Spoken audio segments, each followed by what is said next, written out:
Good afternoon, everyone. It is Monday, June 14th, and welcome to the regular council meeting. A couple opening remarks. I would just like to really thank Rose from the seniors, FCSS, and all that group, everybody who volunteered. I mean, Rose did so much work. It was an incredible week. And thank you to all the seniors who showed up. We had fun on the parade, and MLA Nate Horner and I got to visit with a few people, and it was just really nice to see people out, but it was just amazing how many volunteers it took to make that happen. So thank you to everyone. As well, great turnout. I understand the races at the Stampede and Ag Society. So that was nice that there was a lot of people out there enjoying the weekend. And it was just overall, we got some nice heat. So let's just be enjoying the valley. So I would like to wonder if there's, or ask if there's any additions to the agenda that anybody are aware of? Nope. All right, so can I get a motion to adopt the agenda of June 14th, please? Tom, second, Lisa, all in favor? Carried. And can I move straight on to 5.1, Daryl, and I will let you bring in 5.11, please. Thank you, Your Worship. So this is really kind of administrative requirements as a result of the previous appointing of the Chief Resiliency and Flood Mitigation Officer that Council did back in September of 2019. So as everyone well knows already, the town has terminated the contract with Darwin Durney Consulting Corporation and all of its employees. And so really what this is in order to move forward, we need to be able to officially, because they were done through two motions, remove Darwin Durney from the position of Chief Resiliency and Flood Mitigation Officer for the town of Drumheller, number one, and number two, terminate the contract of Darwin Durney Consulting Corporation from the town effective June the 8th. Really, those two things kind of stand on their own.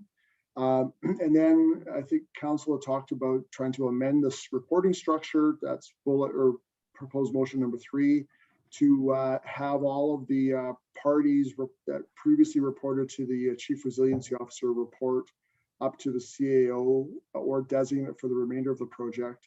And then because this was tied to a bylaw, the recommendation is council gives first reading to this bylaw as presented. And don't want to give any more than first reading tonight, simply because part of the bylaw includes a schedule, which was actually part of the request for proposals that had gone out in 2019. And our interim officer, Mark Steffler, is actually reviewing it this week to see whether any changes need to be made before we bring it back to second reading. So just wanted to say we didn't want all 3 readings tonight as a result of it. So I think there's 4 different motions there. If we can make them and vote on them. If you council wants to vote on them, that would be great, please. Okay, so we'll do them all separately then? Yes, please. Okay, so can I get a motion on number 1, please? Christine, do you want to just read that out? Yes. I propose that council removes Darwin Durney from the position of Chief Resiliency and Flood Mitigation Officer for the town of Drumheller. Seconder, please. Lisa? Comments? All in favor? Carried. Motion number 2, please. Lisa? That council terminates the contract of Darwin Durney and Consulting Corporation from the town of Drumheller Flood Mitigation and Climate Change Program effective June 8th, 2021. Seconder, please. Tony? Comments? All in favor? Carried. Motion for number 3, please. Fred? The council amend the reporting structure for the flood mitigation project and all parties reporting to the CAO or designate for the remainder of the project. Seconder, please. Tom? Comments? All in favor? Carried. And can I get a motion for first reading?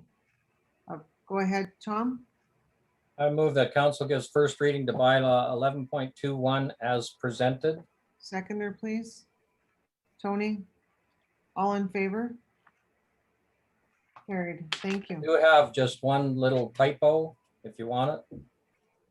Okay, Where's that, Tom? Just at the top of page 4.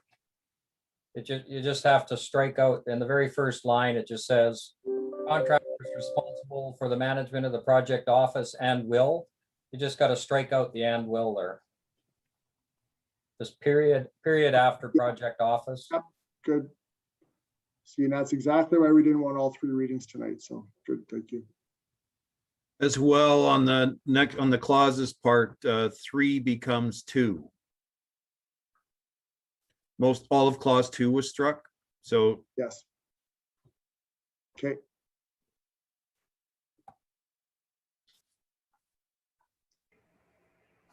Good. all right, well, then let's move on to 5.1.2, please, Daryl. So I'm going to turn this over to Dave to talk about flags because that's his specialty. Yeah, we're going to have some fun with flags here. So the in front of you is a request for decision for a council policy regarding flag masting and half masting for the flags. The reason we're bringing this forward is just to make sure that it's clearly recorded for council staff and the public which flags will be swapped out, which flags are half masted and when, and what the decision-making criteria is for the alternative flags going up in recognition of other organizations and associations and the half masting requirements. So we've got attached a request for decision that requires the motion and then the actual council policy that we've written up. Do you need me to summarize this at all, or have you guys all had a chance to review it fully? I would request for the listening public that you just kind of give a kind of a Reader's Digest, Dave, please. So for, Be able to comment on it as well? Yeah, once we put it into a motion, we can. Right now, Dave's just giving the summary. the basis of the policy is under federal requirements and provincial requirements, there are some guidelines and rules for flag etiquette and half masting. So those were the basis of those. Generally speaking, the town will do any special flags. So the Correctional Services of Canada flag, Pride flag, or anything like that at the Rotary Park where we have 3 flag poles and can therefore swap out the town of Drumheller flag for the appropriate special flag. As for the half masting, it'll occur at set dates as per federal and provincial guidelines, Vimy Ridge, Remembrance Day, and other ones as listed from federal. And then whenever we get an instruction from the province or the feds regarding half masting due to events such as the incident, the finding in Kelowna, or death of the spouse of the sovereign when Prince Philip passed away. And we've identified what the criteria and guidelines in that are. We've also allowed for an opportunity for council, specifically mayor or CEO, to identify when a flag should be lowered for local individuals, such as a member of town staff, council, or significant member of the local public, such as a major contributor to charities or something like that, under the decision-making of council and guidance from the CAO. So that's the criteria that we've set and kind of just showed the basis of the logic and the basis of the criteria in order to give it so that there'd be minimal confusion as to why some flags are up, some aren't, and etc. And why we're putting them at Rotary Park rather than somewhere else. So it was to try and basically delineate and document a decision-making process and organization. Great summary, Dave. Thanks so much. Can I get a motion, please? Go ahead, Jay. Or Jay, didn't you have his hand up? Go ahead, Tony. Sorry, I'm looking at Tony and Jay comes out of my mouth. Council proposed to adopt C-05-21 flag masting council policy as presented. Seconder, please. Lisa, comments? Tom, go ahead. Yeah, just a couple of quick comments. I guess I'm a little bit worried that we have some flagpoles that allow for half-masting and some do not. I know from working at the school, when we had flagpoles out front, if there was something wrong with the flag or something going on, man, we heard about it right now. There are lots of people that are very sensitive to flags, condition of the flags, when they are at half-mast, et cetera, et cetera. So I guess I'm worried that, you know, if we as a town say, okay, well, we're going to have flags at half-mast for a particular reason, and then we have flagpoles in the town that are not, the flags are not at half-mast, I think that's a little bit tricky, and I'm not, you know, I think that's going to be a problem. So for in response to that, we have, I believe it is 13 or 14 flag poles that we're responsible for. 4 of them do not allow for half-masting in any way, shape, or form. About 6 of them require the picker truck in order to do a change from full mast to half-mast.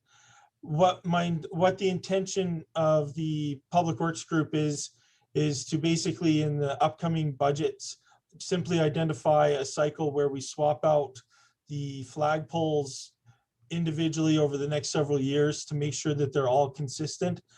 Not having to use the picker truck will reduce the amount of resources necessary to change a flag, which will make it more operational and cost effective.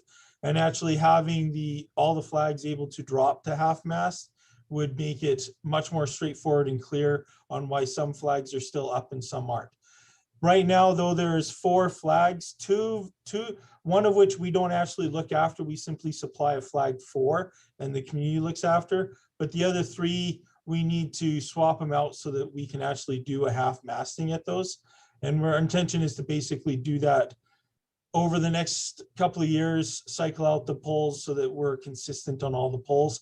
And that'll be part of the budget request process over the next upcoming period. And one other comment, just picky one in the council policy 3.3, in the second paragraph, it just says flagpole significant dates, periods deemed appropriate, such as but limited to candidate Remembrance Day flag dates, and you have etc. there. I don't think it's good to have etc. in a policy at any time. When you have etc., basically that says to the person, fill in the blanks. And you don't want that in a policy. So I would just stop it right after as deemed appropriate, period, and take out the rest of that. Okay, thank you for that. We will we'll address that one. Jay, go ahead. Thank you, Your Worship. Dave, 3.3 just reads a little funny. I think the sentence can go remove, refuse, or deny a request, period. The last part of that sentence doesn't need to be there and reads a little funny. So, okay, so remove, refuse, or request, or deny a request as deemed necessary. Just period, just a request, period, Okay, is what I would do. I mean, the rest is superfluous. And the only other comment is, with this particular policy, Dave, I reserve the right for the remainder of your natural life that if you ever deny being a policy wonk, I'm going to pop up wherever you are, whenever this is, and call baloney. okay. Because I'll you keep that in is mind. to the nth degree more than any person I've had the pleasure of meeting. Okay, I think Lisa had a comment as well. Yeah, you want my job too? I do. It's just a little bit more down a rabbit hole, I guess, but talking about flag posts leads me to talk about flags. I know there's some organizations in our community that actually would like the town of Drumheller flag. And I'm just wondering if administration has any direction as to how these organizations might go about to get one for their place, such as the Drumheller Stampede and Egg Society. We tend to go through flags quite often just because of where it's at, it's windy. So I know at one point they were looking for a replacement town of Drumheller flag, so. For those, they would need to contact Public Works, and we will coordinate getting a replacement flag for damaged flags that are the town Drumhellers.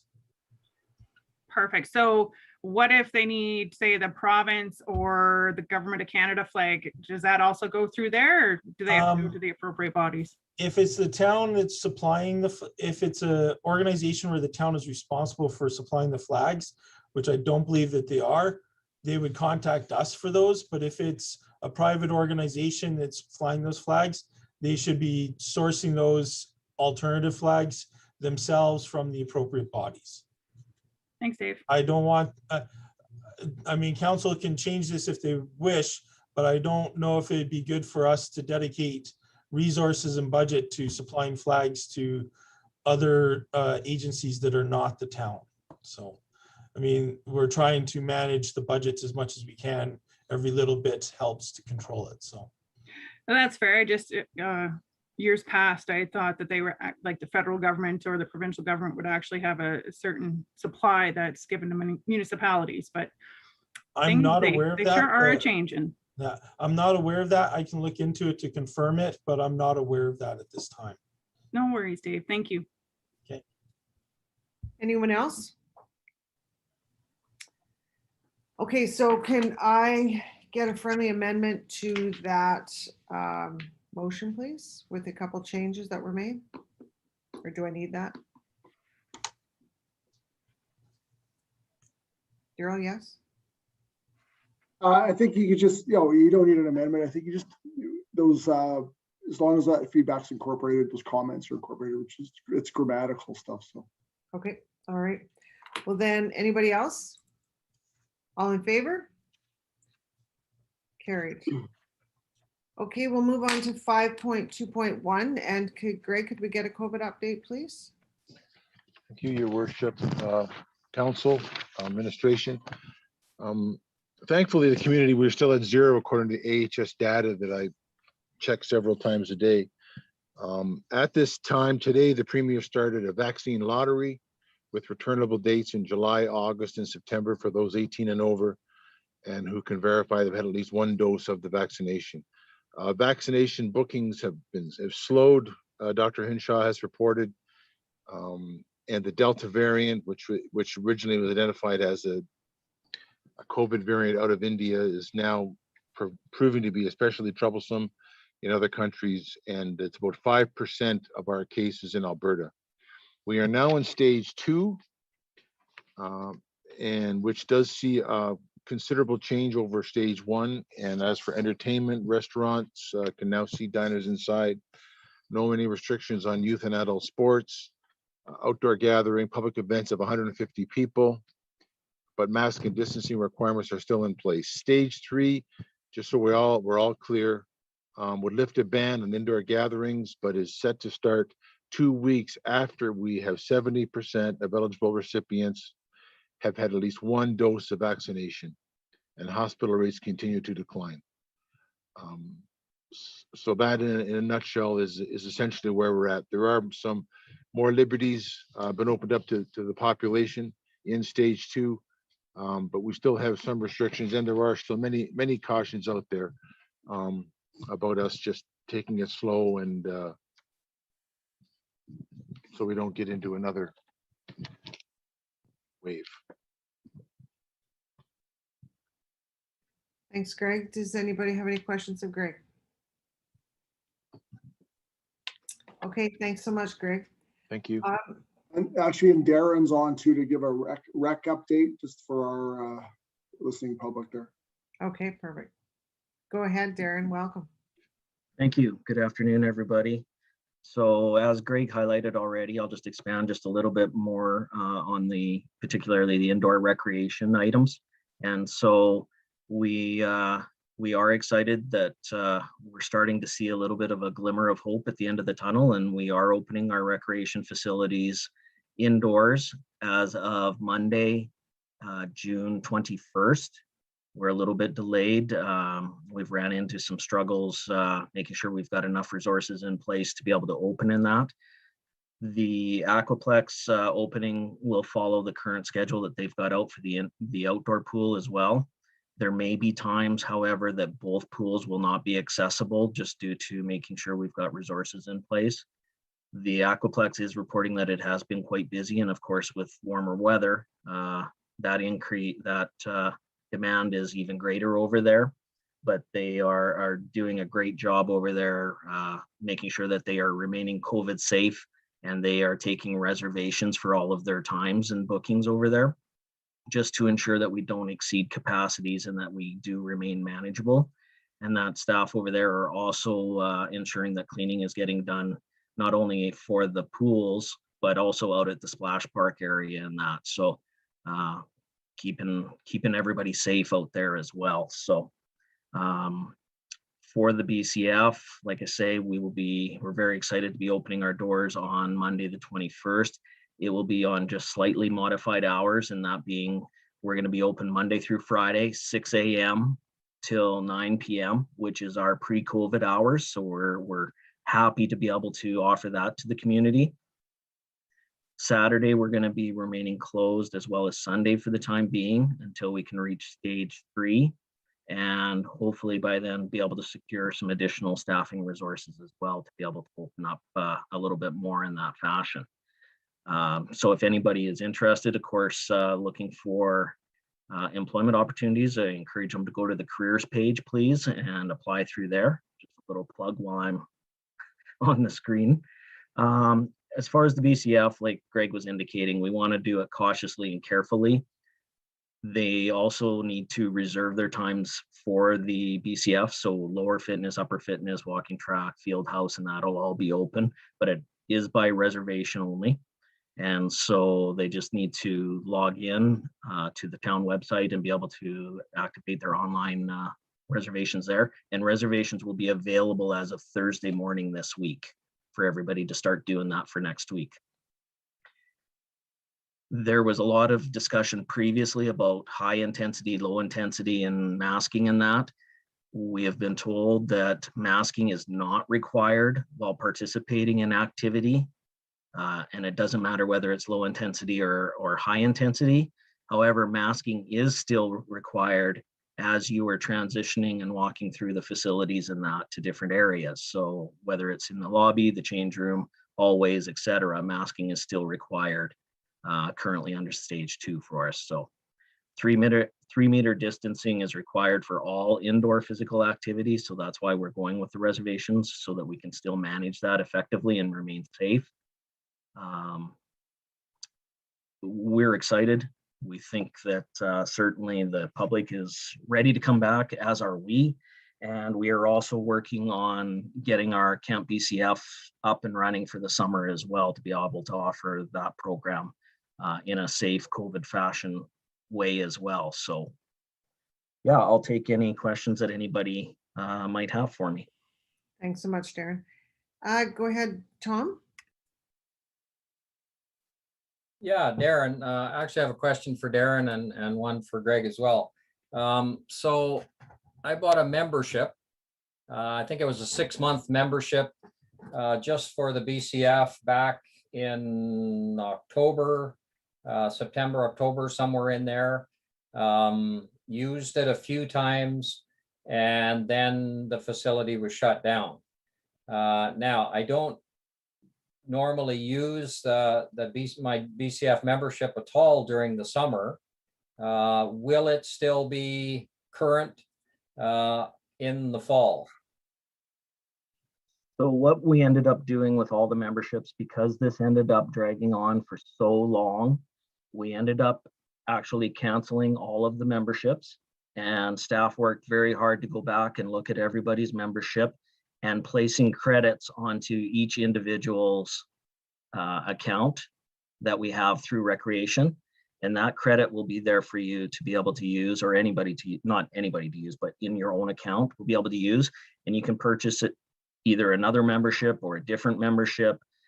You could participate in programs that are coming up. You could do a personal booking of any of the recreation facilities as well. So it's kind of expanded what you can use that money for, and you can spend it when you're ready to come back and use it. So You're not tied to the June 21st that all of a sudden your membership's going to start up.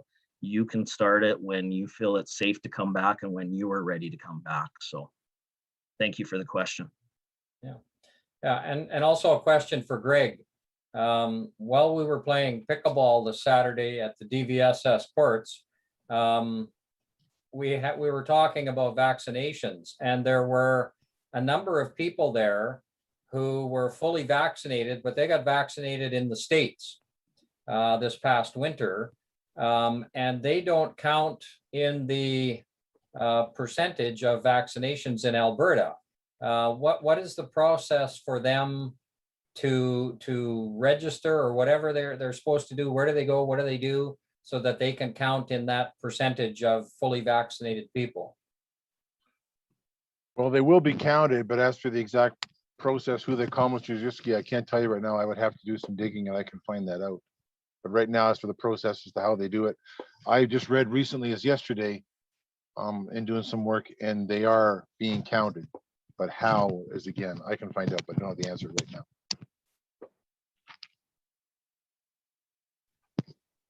Okay, go ahead. Thank you, Your Worship. Darren, just again, my questions were membership related. We have a communications plan, I hope, to reiterate everything that you said about how memberships are going to translate in terms of allowing people the flexibility to return when they feel like it, that the credit is there attached to their file, etc. We have all that ready to go. Actually, Councillor Garbett, that information has already gone out in early May when we first did it, and then it was part of the communication that went out just at the end of last week as well, I believe it was, so that it was looped in on when we were looking and how we're reopening. So yes, and we can look to also, if we feel that it's important to send out a separate piece on this, we certainly can do that as well. And is there, has there been any change to the membership structure? It's been so long. When we first designed all this, it was on purpose that a multi-facility family membership cost less money than two single adults as a couple.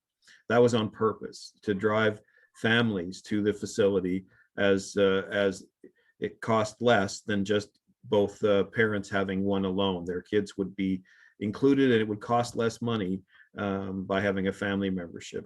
Is that still true?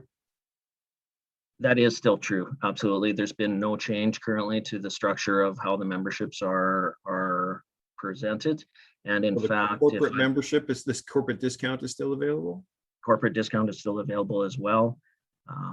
That's excellent value. That's 20% off, isn't it, Darren? It is. It has to be Drumheller businesses, of course, but it is great value, and it does encourage businesses to support their employees through health and wellness and fitness and all. There's no fee to the employer. It's simply registration, a one-pager.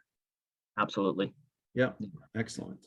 And just with that, also talking about the structure, if I may, the rates have not changed either. They were not increased for 2021, so they are still current at the 2020 rates for all of the memberships and admissions for our recreation facilities. So thank you to council for that. Thanks, Darren. Much appreciated. Thank you. Christine, go ahead. Thanks for the wonderful news, Darren. Just curious, so with that online account that we have to use to sign in, is there anything anybody has to do about rebooting that, or is it just we can go in and use it? You should be able to just go in and use it. And that's one of the things that we are checking this week, just to double check it. But the reservations will be built into the system and ready to go for Thursday morning. And we'll do it, of course, before we hit there. But everybody that had their account activated before will be able to go in and log in and just start doing the reservations. Perfect. Thank you. You're welcome. Thank you. Anyone else? Go ahead, Fred. Darren, I know this isn't your bag, but I just wondered about the library. Is it fully open now? The library will be opening on the 21st as well. Okay. As well. I haven't been able to confirm their hours exactly, but they will be opening when the public when the BCF opens as well. Okay, and then when we go to phase 3 is when you'll start taking reservations for the banquet rooms and events and stuff like that, right? So technically, we can do reservations right now for, and actually we've been taking bookings all the way out to 2023. But we can host a wedding for up to 20 people under the current stage 2, right? So I think our first booking, if I recall correctly, is actually still on the calendar for the end of July, is when our first kind of larger event is booked into the banquet halls. Thanks, Darren. Lisa, go ahead. Thanks, Darren. Just a quick question in regards to the 3 meters social distancing. If you were from the same household, does that rule still apply? Technically, yes, because that's all the information they have given us, is that they have allocated it that during activity, physical activity, indoors, it must be 3 meters distancing. Gotcha. Okay, thank you. Anyone else? All right, well, thanks so much, Darren. That's good news. We're moving in the right direction. We're Great. excited. We're excited. Thank you. All right, Daryl, do you have a flood update for us, please? Yeah, yes, Your Worship. That's what I was going to give it just before I turned over the flag policy, but I knew everyone wanted to get to that before. So just a little bit of an update. We our interim project director, Mark Steffler, communications, some town staff, and all of the consulting team met on Friday to kind of go through the project at a high level, just to get an update about where we are with the status of it. And we're in varied stages of completion depending on the area. So some projects are at a point where they could go out to the public, pretty imminently, and others are not at that point yet. So right now, the team is just putting a project plan together before we communicate to the public about what we're looking to do. But the intent is that probably within the next couple of weeks, we'll start doing what everyone believes in for a successful project move forward, is actually to not release everything all at once, but simply to do it by neighborhood or by berm area. So for instance, the thought would be maybe to do Knapmine at one point, or Midland or Newcastle, as opposed to everything all in the same time. And so just to give everyone an opportunity to digest it. So we're looking at in-person open houses to do that, with the thought that probably before the end of June, we might be able to do one area, or beginning of July. But really, we want to make sure we've got a good solid plan to move forward so that we don't step out of the gate and fall flat on our face with because we tried to rush through stuff. So Thanks, Daryl. Questions, anyone? Okay, well, and yeah, just that's great, Daryl. I think that's what the people need to hear, is that, you guys are putting a plan together so that we can get this going right, and that community by community is. Now, I've been asked a question. So if it's a community, is it the people that are affected? So if you're doing along, let's say, Rosedale area, you're trying to get to the people that are affected, correct? Is that the right. goal? So the thought I would use, and I've used this example a couple times today. So let's say Midland. So if we're doing an open house in Midland, for instance, and you were coming from Rosedale and you want to ask questions about Rosedale, they may not even be the right consultants or team that's involved with the two projects. So really, we would try to just say, we're talking about Midland tonight, and when it's Rosedale, which happens to be 3 weeks from today, then we'll talk nothing but Rosedale. But really, the whole idea is to try to get the information specific to those areas out, knowing that there are, so for instance, the consultant that's doing Newcastle is also doing Midland, but they're not doing Knapmine or downtown. So they all vary a little bit, and so you want to make sure that you can have the right people there to talk about the projects and try to focus it specifically on the area, as opposed to all of them at once. Okay, yeah, that's great.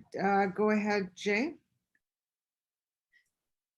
Thank you, Your Worship. So just to reiterate, so everyone understands the processes, Things seem to spin off into ridiculous rumors so quickly. First and foremost, we're respecting the privacy of directly affected landowners first, and they will all be notified neighborhood by neighborhood long before any public release of berm design is happening. Yes? Absolutely correct. And there are at least 4 different engineering firms involved in the project as of right now. And so that's another, just again to reiterate, one more reason why, despite the demand that everything re-released at one time, it simply doesn't make any feasible sense. As if we were to offer open houses, it cannot be for the entire community in one fell swoop. It will have to go neighborhood by neighborhood. Absolutely. And lastly, everyone is clear from communications to the consultants to the interim, what are we calling him? Project director. Thank you, director, that no action will be taken prior, no action will be taken prior to communicating it effectively to the public. Yes. Yeah. Excellent. Everyone Those are the- understood that on Friday, and we're actually very, very relieved and supportive to actually that action item. So. Excellent. Thank you. Christine, go ahead. It was more just a quick confirmation. So if we are gonna go community by community, likely gonna be at the halls, not likely a BCF thing? That's a great question. I think it's a bit premature to say exactly, but I think the idea would be to try to go to the community. So again, if you're in Midland, go to the Midland Hall. If you're in East Cooley, go to East Cooley, etc. So yeah. Excellent, thank you. Anyone else? Okay, well, thanks for that, Daryl, and we'll get more as we move along.